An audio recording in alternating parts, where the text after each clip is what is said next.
भारत का राष्ट्रीय खेल किसे माना जाता है? अ. Cricket, B. Football, C. Hockey, D. Kabaddi.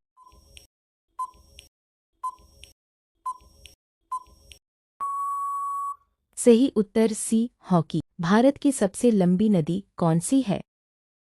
अ. यमुना, बी. गंगा, सी. गोदावरी, डी. नर्मदा।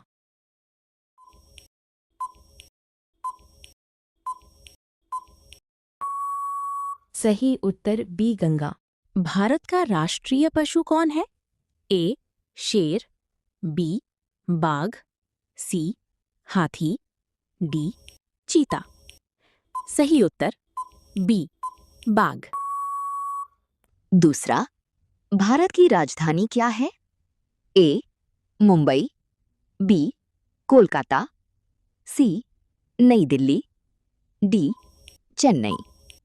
उत्तर सी. नई दिल्ली। दूसरा, भारत की राजधानी क्या है? ए. मुंबई, बी. कोलकाता, सी. नई दिल्ली, डी. चेन्नई।